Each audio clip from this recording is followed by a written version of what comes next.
오늘 먼저 간단하게 1강, 2강 좀 내용들을 살펴볼 텐데요. 먼저 1강 내용을 좀 먼저 살펴보죠. 장로교 안에서는 유아 세례를 베풉니다. 유아 세례를 베푼다라는 것은요, 사실은 일반적인 우리가 이해하는 세례라는 것에 있어서 좀 다르게 생각할 수도 있는 부분들이 있지만 좀 중요한 의미들이 있는데요. 침례교의 경우에는 유아 세례가 아니라 헌화식이라고 합니다. 헌화식이 뭐냐면 이 아이를 하나님께 바칩니다라는 의미를 담고 있고 그렇기 때문에 침례교의 경우에는 아이 스스로가 성인이 돼서 자기의 신앙 고백을 분명하게 할 수 있는 순간이 됐을 때에만 세례를 베풀기 때문에 유아 세례를 베풀지 않습니다. 그러나 장로교의 전통에서 유아 세례를 베푸는 가장 핵심적인 이유는 하나님의 언약이라는 개념입니다. 그러니까 언약 속에서 이 아이가 태어났고 하나님의 언약에 따라서 하나님께서 구약에서 할례를 베푸셨던 것처럼 신약 시대에도 동일하게 언약의 자녀라는 의미 그리고 이 아이를 공동체의 구성원으로 받아들인다는 의미에서 이 아이에게 주어진 언약의 의미들을 전달하고 그래서 우리는 유아세를 베푸는 건데요. 그렇기 때문에 사실은 유아세를 이해하기 위해서 반드시 먼저 이해되어져야 될 내용이 뭐냐면 하나님의 언약이란 과연 무엇인가라는 거죠. 그래서 좀 오늘 간단하게 언약에 대한 이해들을 좀 함께 살펴보고 좀 이 책의 8강의 이야기들을 좀 살펴보고 마지막 시간에 좀 가능하다면 성경 전체에 나타난 그 언약에 대한 이야기를 좀 더 살펴보면서 언약의 중요성과 그 의미들을 살펴보려고 하는데요. 오늘은 좀 먼저 1강 우리 책 읽었던 내용들을 토대로 한번 보도록 하죠.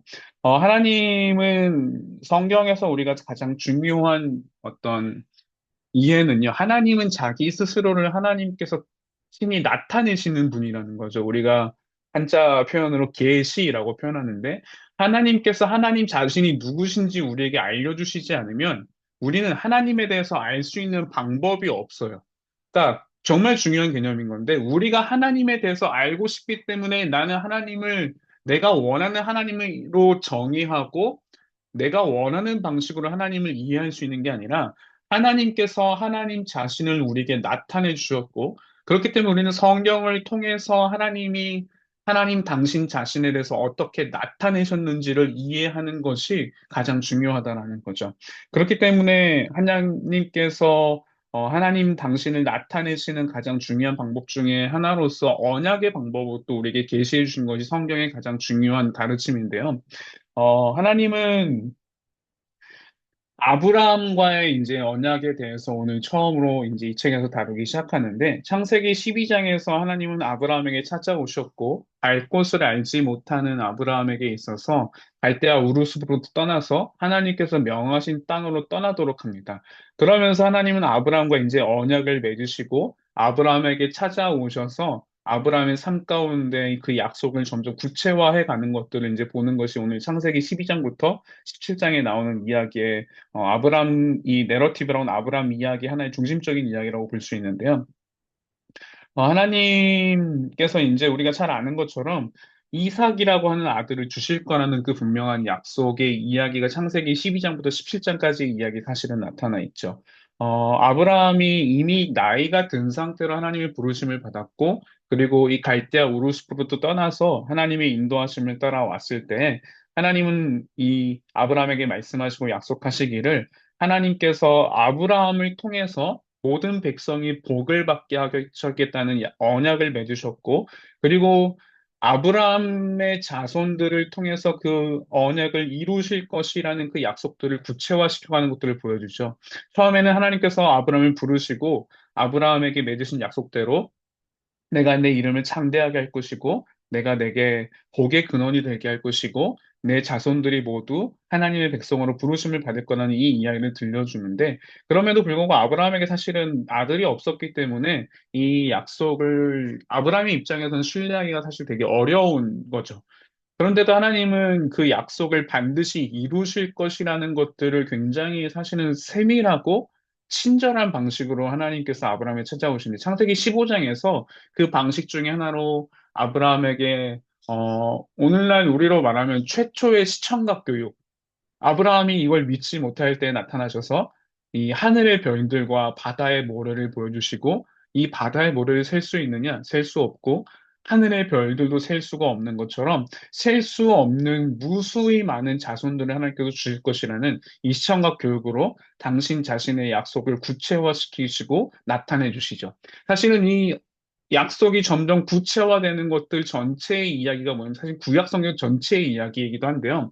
하나님께서 이 약속을 단순히 마치 아브라함 시대 때 약 1800년 전에 그냥 2000년 전에 이 아브라함에게 약속을 맺으시고 그리고 나서 예수 그리스도가 오실 때까지 그냥 2000년 뒤에 그 약속을 딱 이루시는 게 아니라 하나님께서 우리에게 계속해서 당신 자신을 나타내시면서 구약 전체 가운데에서 그 약속이 어떤 약속인지를 점점 점진적으로 발전해가는 그 약속의 이야기들을 우리에게 들려준 이야기가 바로 구약 성경의 이야기라는 거죠. 그렇기 때문에 신약 성경에서 로마서 4장에서 아브라함이 이를 믿었다라는 사실 속에서 우리는 그 믿음으로 구원을 받는 것이 무엇인지 이제 이야기를 하는 건데요. 그럼에도 불구하고 하나님의 이 시청각 교육에도 불구하고 아브라함의 연약함을 사실은 창세기는 잘 보여주는 것처럼 아브라함은 이걸 여전히 신뢰하지 못하고 잘 믿지 못합니다. 그럼에도 하나님은 끝까지 아브라함에게 당신 자신의 언약을 나타내시고 언약을 구체화시켜 가시면서 이삭을 주실 거라는 이야기를 보여주는데요. 창세기 17장 1절에서 하나님께서 아브라함에게 언약을 맺으셨다는 표현을 하시면서 하나님의 이름을 어떻게 쓰냐면요. 물론 출애굽기 3장에 가서야 하나님께서 자신의 이름이 여호와라는 이름을 알려주시지만 그럼에도 불구하고 창세기를 기록한 이 모세의 관점에서 이미 여호와라는 이미 창세기에서 나타나잖아요. 근데 하나님께서 아브라함한테 자신의 이름을 나타내실 때, 특별히 이 구원과 관련해서 이름을 계시하실 때에는 엘샤다이라고 하는 하나님의 이름을 계시하신 거죠. 근데 이 되게 재미있는 거는요, 어, 우리의 한글 성경에는 그냥 하나님이라고 번역이 되어져 있지만, 이 엘샤다이라고 하는 단어는 창조의 역사, 그러니까 창세기 1장과 2장에선 이 이름이 사용되지가 않아요.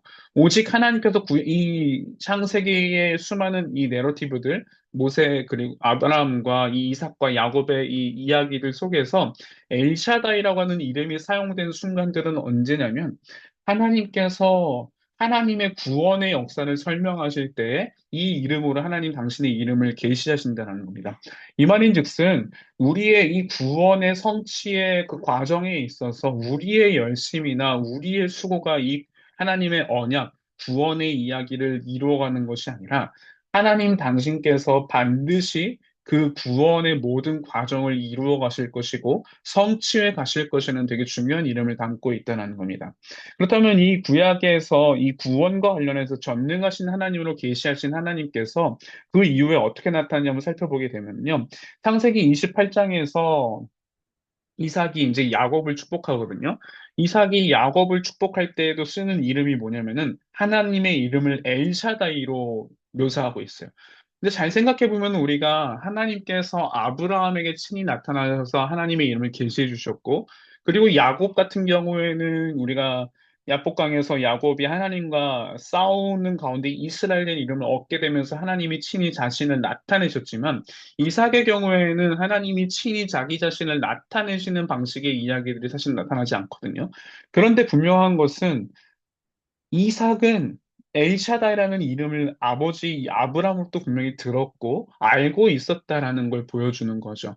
그렇다면 오늘 우리가 좀 질문해 볼 수 있는 건 이런 거죠. 우리는 우리의 아이들에게, 자녀들에게 어떤 하나님에 대해서 가르쳐 주시고 말해 줄 것인가라는 거죠. 우리가 우리 아이들에게 가르치는 하나님의 이름은 과연 무엇인가라는 겁니다. 우리는 하나님에 대해서 우리의 죄성은 사실을 하나님을 언제나 우리의 도구와 같은 존재로 사용하고 싶어 하는 본성이 있죠. 그렇기 때문에 팀켈러 목사님은 이제 종교를 두 가지로 묘사를 하거든요. 하나님을 섬기는 종교가 있고 하나님을 사용하는 종교가 있다라는 거예요. 그렇다면 단순히 기독교는 하나님을 섬기는 종교냐라는 이야기, 어떤 단순히 일반 종교와 기독교의 구분을 이야기한 게 아니라 모든 종교 안에서 나타나는 방식은 언제나 하나님을 우리의 뜻대로 사용하든지 아니면 정말 하나님을 섬기고 하나님을 예배하는 종교라는 건데 일반 종교의 모든 특징들 속에 나타나는 종교의 방식은 하나님을 우리의 도구로 사용하는 방식이죠. 그러나 기독교 안에서는 그러면 사실은 기독교는 과연 그렇지 않느냐라고 질문할 때 우리의 죄된 본성에서 복음을 바르게 이해하지 않는다면 우리도 하나님을 섬기는 어, 복음이 아니라 하나님을 사용하는 존재로서 우리 아이들 가르칠 수도 있다는 거죠. 그러나 이 아브라함이 이삭에게 가르쳤던 하나님은 아브라함에게 하나님께서 언약을 맺으셨던 하나님께서 이삭 자신에게도 그 언약을 반드시 이루실 것이라는 것에 대해서 아브라함이 가르쳤고 그걸 분명히 알고 있던 이삭은 야곱을 축복하면서 야곱을 통해서 하나님께서 반드시 언약을 성취할 것이라는 것을 알려주면서 엘샤다이라는 이름을 말했던 것처럼 그런 의미에서 아브람과 이삭과 야곱에게 있어서 물려지는 이 여호와 신앙의 이 계승되는 이야기를 속에서 그들은 자신들이 원하는 하나님을 자녀들에게 가르친 게 아니라 성경이 말하고 있고 하나님께서 당신 자신을 계시한 그 하나님이 누구신지에 대해서 자녀들에게 가르치고 있다라는 거죠. 그 핵심은 뭐냐면은 아브라함과 같이 약하고 부족한 존재임에도 불구하고 하나님께서 친히 약속을 이루실 것이고 그 약속을 성취하시고 은혜를 베푸시는 분이 바로 우리의 선하신 하나님이라는 것이 이 아브라함과 이삭과 야곱에게서 가르쳐지는 이야기라는 겁니다. 그리고 나서 창세기 35장에서 이제 야곱이 하나님과 이 씨름하는 장면들이 나오지 않습니까? 근데 거기서도 이제 야곱에게 나타났던 그 이름, 하나님께서 야곱에게 자신을 나타내실 때 하나님이 뭐라고 자신을 칭하시냐면 자신을 엘샤다이라고 칭하시면서 야곱에게 나타나신다는 거예요. 그 전까지는 야곱은 하나님의 이름을 엘샤다이라는 이름을 들었죠. 그리고 그 엘샤다이가 하나님께서 우리의 삶에 반드시 언약을 아브라함 할아버지에게 언약을 베푸셨고, 그리고 이삭 아버지에게 그 언약을 베푸셨고, 자신을 통해서 이 언약이 성취될 것이라는 이야기를 들었지만, 야곱의 일생을 보면은 도저히 그 언약과는 상관이 없는 것처럼 인생을 살잖아요. 그럼에도 불구하고 야곱에게 나타나셔서 하나님께서 내가 바로 그 엘샤다이다. 라고 말씀하시는 그 이야기를 들었을 때 야곱에게는 이전에 부모로부터 들었던 그 하나님에 대한 이야기가 이제는 더 이상 지식으로서만 존재하는 이야기가 아니라 완전한 실제화가 되는 경험을 있는 겁니다. 예를 들면요, 이번 주 월요일 날 저희가 이렇게 차 사고가 간단하게 있었어요. 저희가 차를 타면은 하늘이랑 소망이가 이제 뒷자리에 않고 늘 차에 타자마자 말하죠. 하늘아, 소망아, 벨트 해야 돼. 벨트 하는 거 너무너무 중요해. 벨트 안 하면 다칠 수 있고 사고가 났을 때 엄마 아빠 다시는 못 만날 수도 있어. 정말 이 사고의 무서움과 안전벨트의 중요성을 알고 있고 지식적으로 알고 있죠. 그런데 사고가 나면서 그때 큰 사고는 아니었지만 이제 하늘이는 벨트를 하고 있어서 안전했는데 소망이는 살짝 이렇게 좀 이렇게 제 운전석에 부딪힌 거예요. 그래서 놀란 거죠, 이제. 그러고 나서 이 얘한테는 이 지식이 없던 지식, 새로운 지식을 배운 게 아니에요. 벨트는 중요하고 안전벨트를 안 하면 사고 날 때 위험하다는 지식을 알고 있었죠. 근데 이 사고를 경험하면서 소망이는 이제 이 지식이 얼마나 중요한지 자기의 마음에 심겨진 실제화를 경험한 거죠. 이것처럼 야곱은 하나님이 자신의 삶에서 언약을 이루실 분이라는 사실에 대해서 듣고 알았지만 야곱이 이제 정말 하나님 앞에서 자기 스스로 개인적으로 하나님을 경험하게 되고 만나게 되었을 때 이 이름은 더 이상 부모를 통해 들었던 이름이 아니라 이 언약을 성취하시는 그 하나님은 그냥 이 할아버지와 아버지부터 들었던 하나님이 아니라 진짜 자기 자신의 하나님이 되어주신 분이 누구신지를 분명히 만나는 경험을 하게 됐다는 겁니다. 그리고 이제 야곱의 이야기, 이 후반부의 이야기를 살펴보게 되면은 야곱이 이것이 얼마나 여호와 하나님에 대한 이 신앙이 어떻게 새겼는지 나타내는 건데, 창세기 43장에서 이제 이 요셉이 이미 애굽 땅에 들어가 있고, 그런 애굽 땅을 이제 요셉이 형들을 테스트하기 위해서 아버지를 모셔올 수 있도록 베냐민을 이제 가두고 보내지 않습니까? 그때 야곱의 표현을 보면은 야곱이 전능하신 하나님께서 그 엘샤다이 하나님께서 그 사람 앞에서 너희에게 은혜를 베푸사 그 사람으로 너희와 너희 다른 형제 베냐민을 돌려보내게 하시기를 원하노라라고 말하면서 야곱의 결단은 뭐냐면 내가 자식을 잃게 되면 이를 이뤘다. 하나님께서 아브라함과 이삭과 야곱에게 주셨던 그 언약, 그리고 아브라함이 이삭을 바치면서 그 언약의 성취자가 하나님이라고 고백했던 것처럼 야곱 역시 자신이 자식을 잃게 될지라도 엘샤다이 하나님께서 반드시 그 언약을 성취할 것이라는 그 분명한 신뢰 속에서 이 고백을 하고 있다는 거죠. 그렇기 때문에 단순히 야곱은 이제 이 언약의 자녀들, 자신에게 주어진 그 열 아들에 대한 책임들에 있어서 자기 스스로가 이 모든 걸 책임지는 존재가 아니라 하나님께서 하나님 나라의 그 언약을 이루어 가시기 위해서 하나님의 자녀들을 반드시 기르시고 보호하시고 이끄시면서 그들을 이끄실 것이라는 그 분명한 확신 속에 있다는 것을 우리는 야곱의 이야기를 통해 볼 수 있다는 거죠. 이 야곱의 비장한 각오 속에서 볼 수 있는 것은 아브라함과 이삭과 야곱의 이야기 속에서 우리가 볼 수 있는 것은 단순히 부모의 신앙이 좋기 때문에 자녀의 신앙이 좋다라고 하는 것은 일반화시킬 수 있는 이야기는 절대 아니고 하나님의 은혜가 필요한 영역이죠. 그러나 분명한 것은 유는 유를 난다는 말처럼 이들은 아버지로부터 할아버지로부터 하나님이 어떠한 분이신지에 대해서 끊임없이 들었고 그리고 그분을 실제적으로 하나님을 경험하면서 그들의 삶 속에서 이 그리고 아버지, 할아버지 삶 속에서 하나님이 어떻게 일하시는지를 봄으로써 그들은 야곱은 이 후반부에 가서야 이토록 놀라운 언약의 고백을 할 수 있었다라는 겁니다. 그렇다면 이러한 하나님께서 도대체 무슨 일을 이루시는지에 대해서 좀 아브라함의 이야기를 먼저 함께 살펴볼 텐데요. 어, 하나님께서 아브라함과 이삭과 야곱을 통해서 이 놀라운 일을 이루어가는 것에 있어서 첫 번째로 하셨던 일은 하나님께서 아브람이라고 하는 아브람의 이름을 아브라함이라고 이름을 바꾼 거죠. 고대 근동 사회에서 이름은요 굉장히 중요한 것이었습니다. 왜냐면은 창세기 3장에서 창세기 2장에서 이제 아담이 모든 이 피조물들의 이름을 지었던 것처럼 그리고 우리가 최근에 되게 좋아하는 찬양이기도 한데 김보규 씨 이씨가 이샤에게 했던 그 찬양처럼요. 이씨가 이샤라고 그러니까 아담이 하와를 처음 만났을 때 아담 자신의 이름을 이씨라고 부르고 그리고 그 하와의 이름을 이샤라고 부름으로써 그게 무슨 의미는 이씨에게 속한 자라는 개념으로 사실은 설명하는 거죠. 그렇기 때문에 이 이름은 단순히 그냥 내가 지어준 이름의 개념이 아니라 그의 정체성과 존재의 의미가 뭔지를 설명해 주는 게 고대 근동사회의 이름의 의미였는데 하나님은 그런 의미에서 아브라함에게 나타나셔서 이름을 바꾸시죠. 아브람은 그냥 고귀한 아버지라는 뜻이거든요, 히브리어로. 근데 아브라함이 되면은 많은 무리의 아버지라는 이름으로 바뀐다는 거예요. 그러니까 아브람은 단순히 그냥 아버지라는 존재로서의 이름이었지만 아브라함으로서 하나님의 이름을 바꾸심으로써 이 언약대로 민족의 아버지로 이끄실 것이라는 그 분명한 이름으로 바꿨다라는 거죠. 야곱이라고 하는 이름은 속이는 자라는 뜻이고 우리가 잘 아는 것처럼 야곱이 얼마나 거짓말쟁이 인생을 살았는지 알잖아요.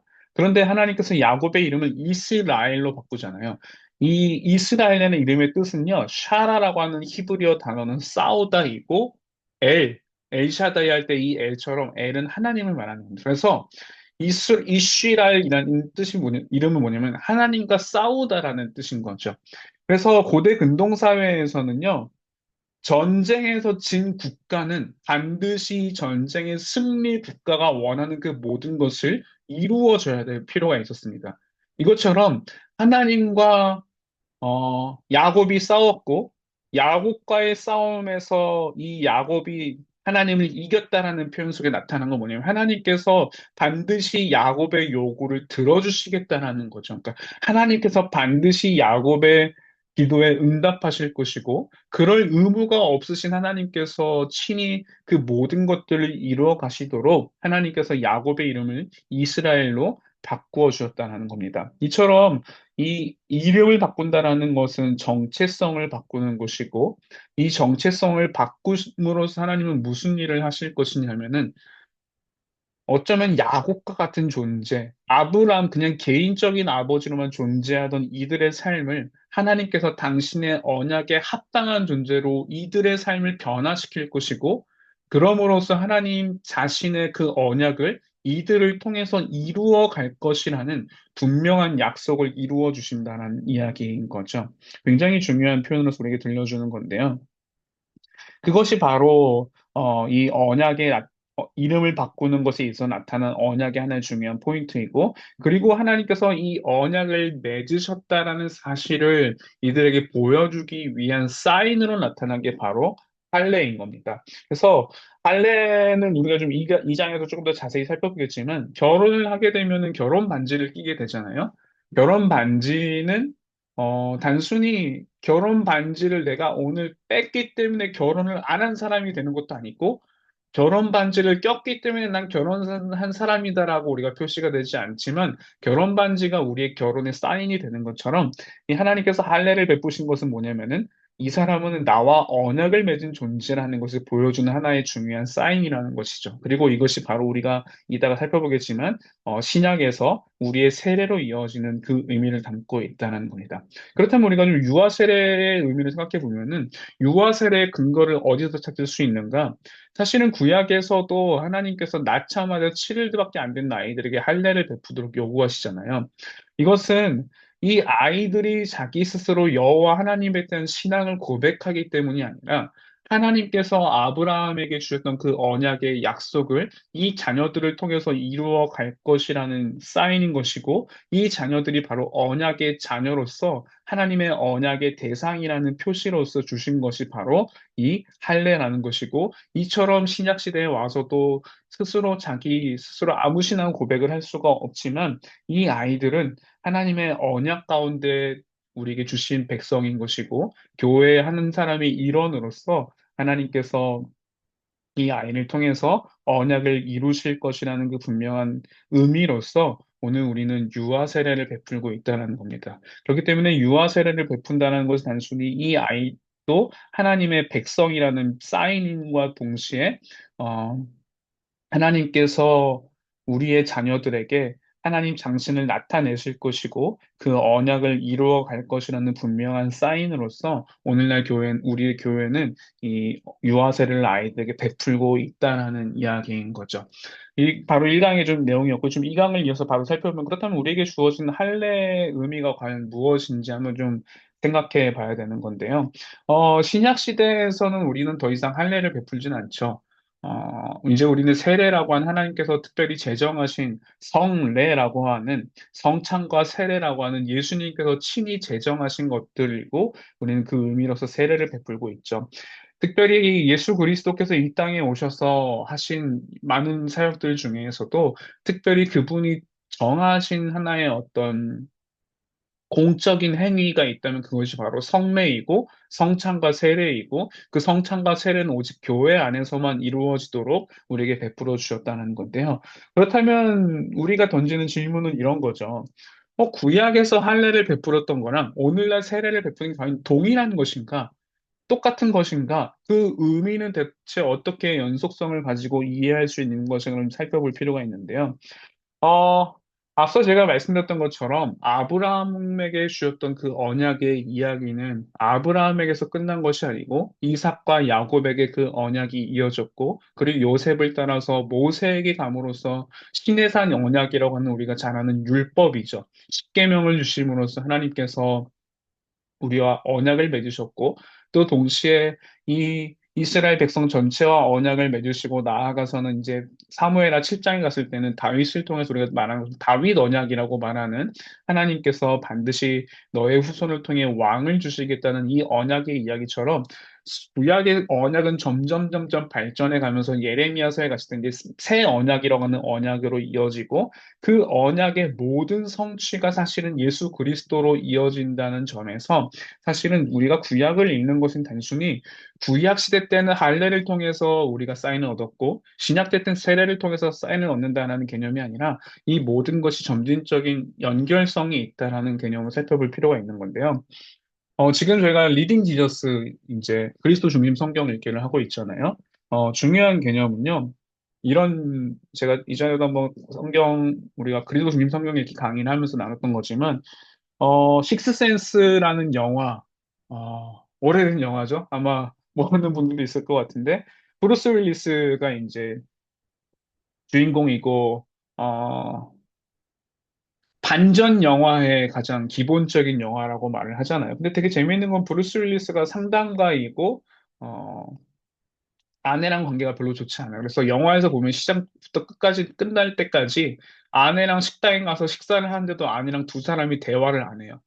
그걸 보면서 아, 두 사람이 정말 이 갈등 관계가 어떻게 풀려갈까 마치 영화의 포인트처럼 보였는데 영화가 끝날 때 가서 알려준 사실이 뭐냐면은 브루스 윌리스가 사실 귀신이라는 거였어요. 그러니까 자신이 귀신인 것을 깨닫고 나서야 왜 자신의 아내가 그동안 자기와 대화를 하지 않았는지에 대해서 이 모든 영화의 1시간 반이 넘는 그 모든 시간이 그 영화의 반전이 설명이 되면서부터 영화 전체 내용이 이해가 되는 거죠.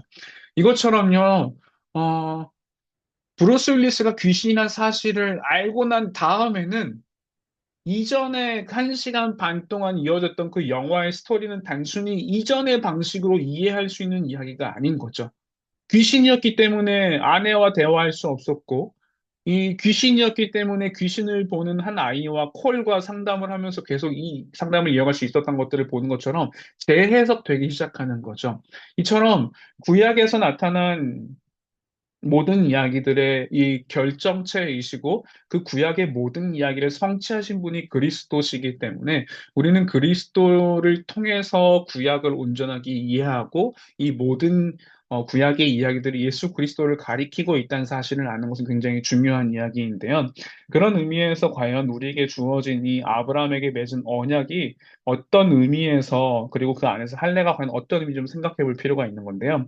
하나님께서 아브라함에게 나타나셔서 언약을 맺으셨지 않습니까?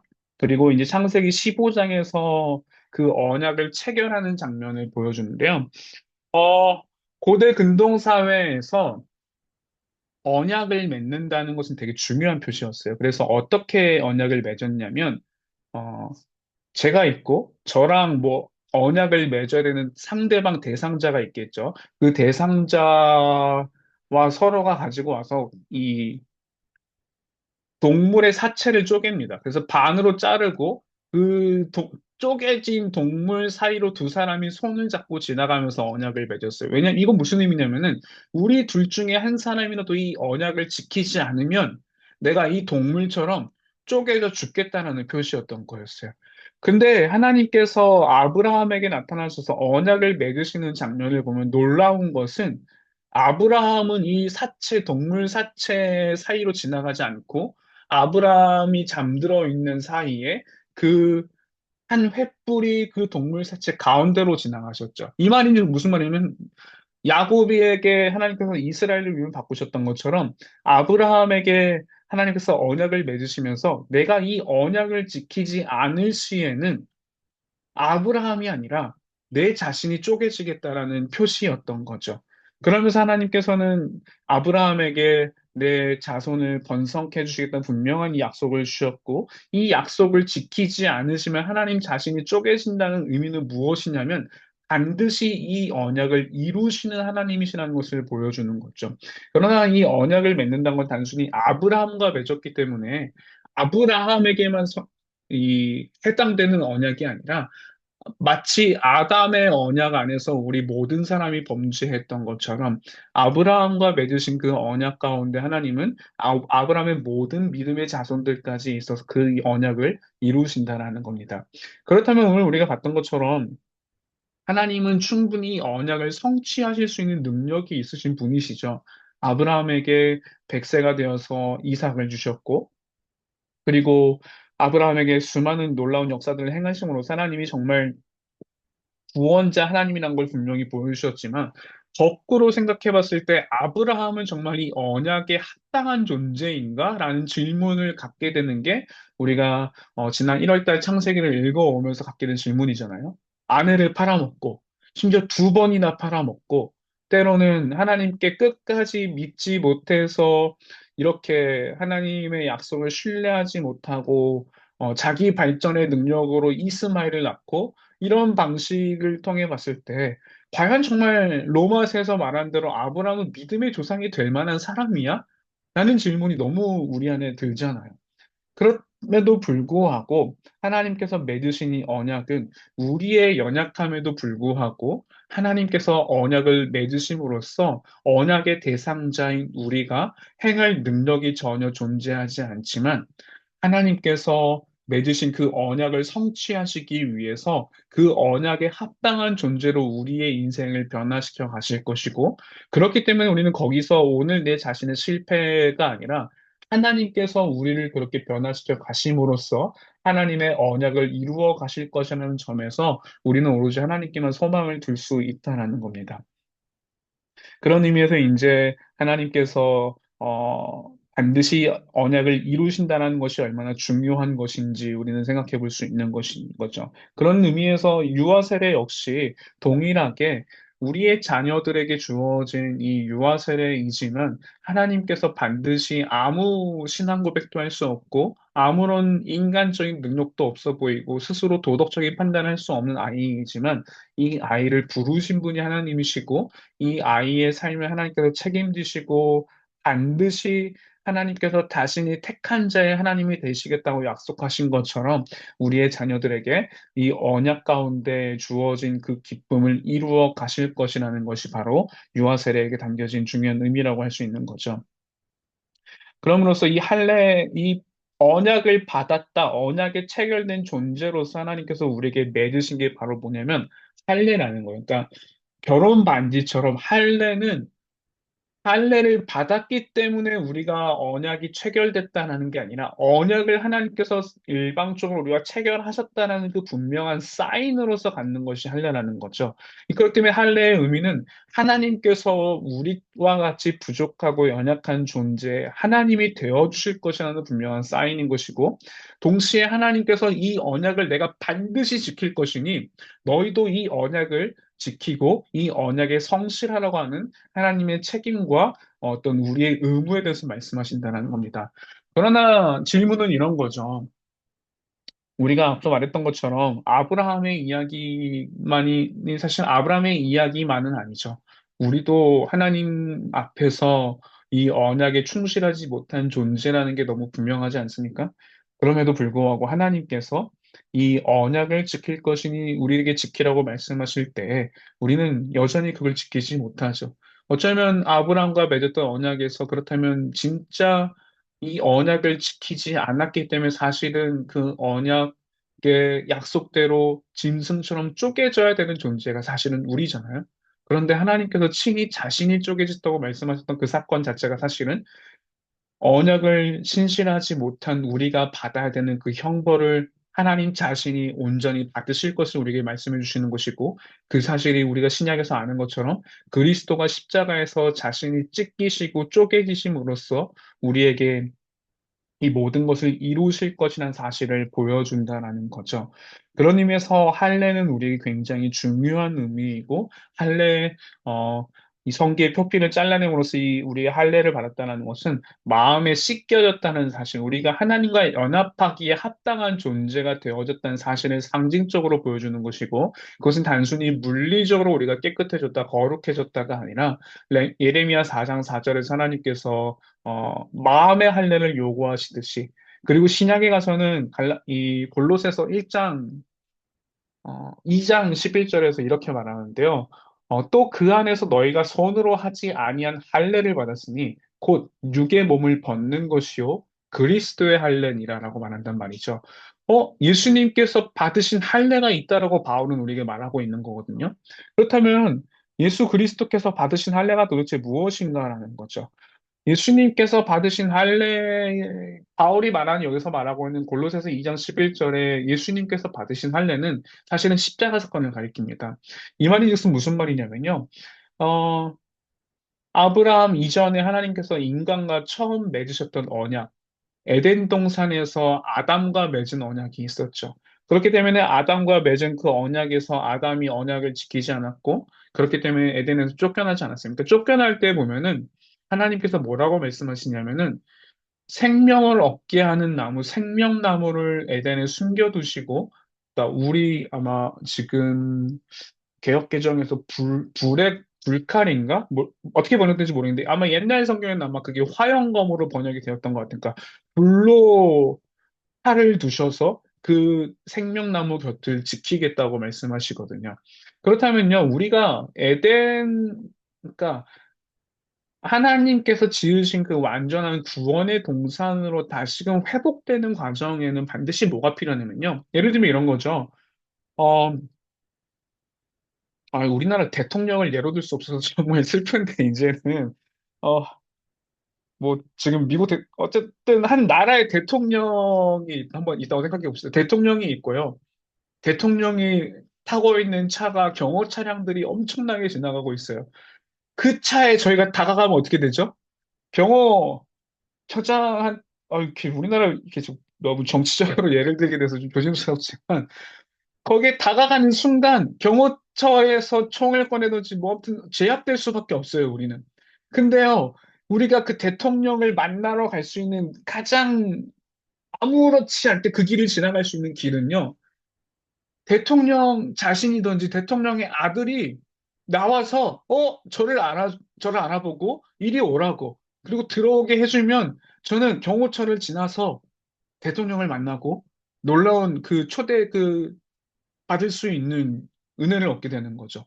이처럼 하나님께서 직접 찾아오셔서 그 주인이 찾아오셔서 우리를 그 자리로 인도해 주시지 않으면 우리는 회복된 에덴으로 돌아갈 능력도 없죠. 그러나 거기에 들어가기 위해서 마치 우리가 대통령을 만나려면 그 사전에 신원조사나 모든 것들을 하는 것처럼 거기에 들어가려면 사실은 우리가 그에 합당한 존재가 되어야 되는데, 하나님께서 우리를 이미 쫓아내셨고 우리 죄로 인해서 우리가 쫓겨나게 되었고 거기에 다가가게 되면 우리는 불칼을 맞아 죽을 수밖에 없습니다. 그러나 하나님께서 우리가 받아야 되는 벌을 대신 받으심으로써 그리스도께서 십자가에서 찢기시고 그 불칼에 맞아 죽으심으로써 우리를 하나님의 회복의 에덴, 새 예루살렘에 이끄시기 위해서 우리가 받아야 되는 온전한 벌을 그리스도께서 받으셨다라고 말하는 것이고, 그것이 바울은 오늘 그리스도의 할례라고 말하고 있다는 겁니다.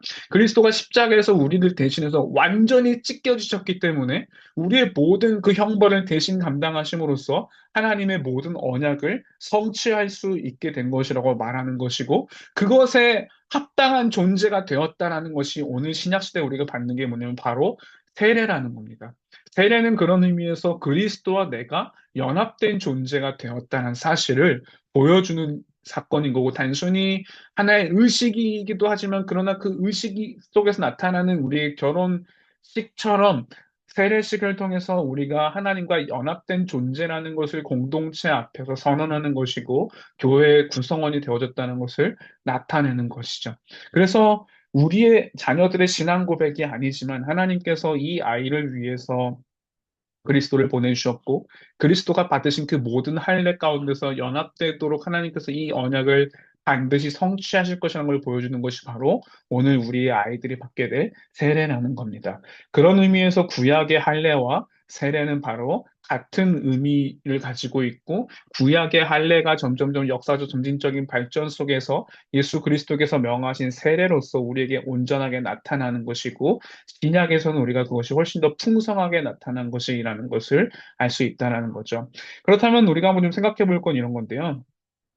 유아 세례 가운데서 우리의 아이들이 하나님의 언약의 백성으로 인치심을 받는 사건이라면 이 아이가 받을 수 있고 누려야 될 특권은 뭐냐면요. 하나님의 언약의 백성으로서 하나님께서 이 아이의 부모로 선택해 주신 저와 여러분의 삶을 통해서 이 아이들은 부모를 통해서 하나님이 누구신지를 배울 수 있는 기회와 특권을 얻었다는 겁니다. 그러나 오늘 우리가 이 아이에게 우리의 신앙이 무엇인지, 우리가 믿는 바가 무엇인지, 우리의 신앙 고백이 무엇인지에 대해서 바르게 가르치지 않는다라는 것은 우리가 이 아이가 자라가면서 온전히 하나님으로부터 받아야 될 그 모든 특권을 빼앗는 것이나 사실 다름이 없다라는 거죠.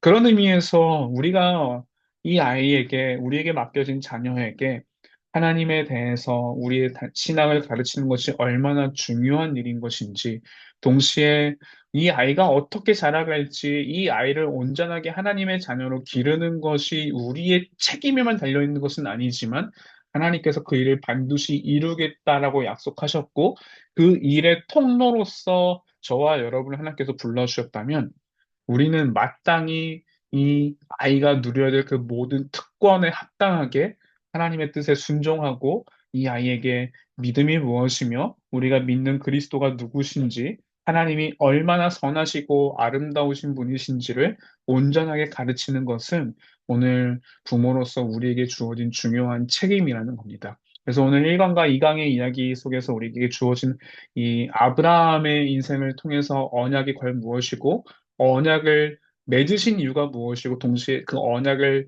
우리가 이룰 수 없는 존재임에도 언약을 친히 성취하시는 분이 하나님 자신이시며 그리고 그 모든 성취의 정점에 계신 분이 바로 예수 그리스도라는 사실 그리고 그 그리스도와 우리가 연합된 존재로서 구약의 할례와 같은 의미로 오늘 세례를 받게 되었고 우리의 아이들 역시 그 언약의 한 백성으로서 언약의 자녀로서 유아 세례를 받는다는 의미를 오늘 좀 함께 돌아봤는데요.